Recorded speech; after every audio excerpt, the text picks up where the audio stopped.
Assalamualaikum warahmatullahi wabarakatuh. Perkenalkan, nama saya Erda Alfansyah, nomor induk Taruna 1922120053. Program studi Permesinan Kapal, Politeknik Kelautan dan Perikanan Pariaman. Baiklah, di sini saya akan menjelaskan ada dua soal, yaitu yang pertama perbedaan pneumatik dan hidrolik, dan yang kedua adalah jenis-jenis atau macam-macam kompresor. Baiklah, langsung saja kita menjelaskan soal yang pertama, perbedaan pneumatik dengan hidrolik. Sistem pneumatik adalah sebuah teknologi yang memanfaatkan udara terkompresi untuk menghasilkan efek gerakan mekanis. Karena menggunakan udara terkompresi, maka sistem pneumatik tidak dapat dipisahkan dengan kompresor, sebuah alat yang berfungsi untuk menghasilkan udara bertekanan tertentu. Sistem hidrolik adalah suatu sistem yang memanfaatkan tekanan fluida sebagai power atau sumber tenaga pada sebuah mekanisme. Karena itu, pada sistem hidrolik dibutuhkan power unit untuk membuat fluida bertekanan.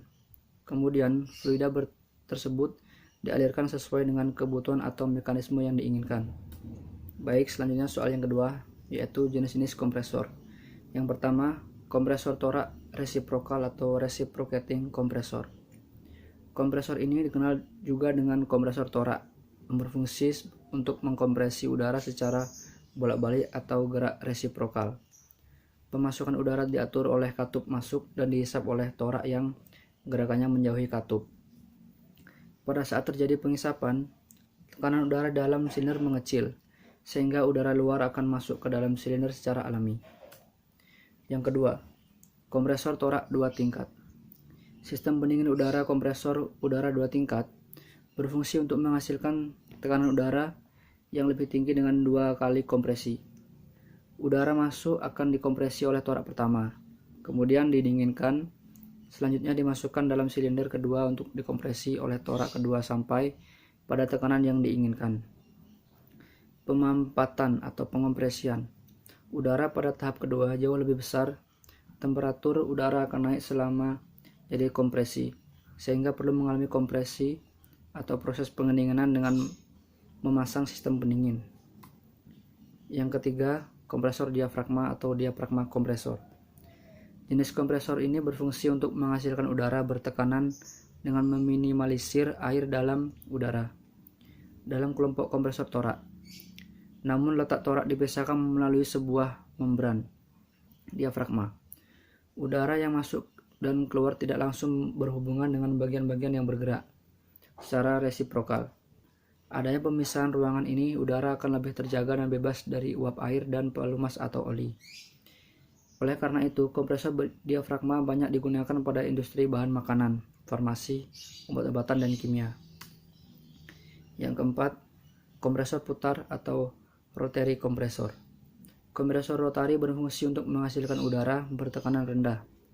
Baling-baling luncur secara eksentrik rotor dipasang berputar dalam rumah yang berbentuk silindris, mempunyai lubang-lubang masuk dan keluar.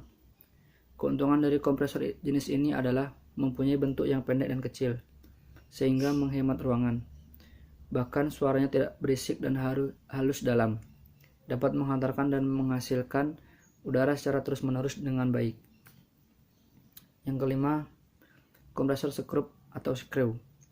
Kompresor skrup berfungsi untuk menghasilkan udara bertekanan secara aksial secara memiliki dua rotor yang saling berpasangan atau bertautan atau engines. Yang satu mempunyai bentuk cekung, sedangkan lainnya berbentuk cembung.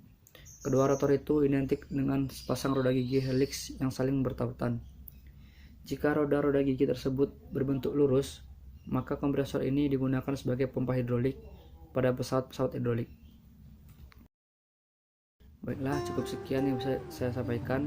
Bila ada kurang lebihnya, saya mohon maaf. Wassalamualaikum warahmatullahi wabarakatuh.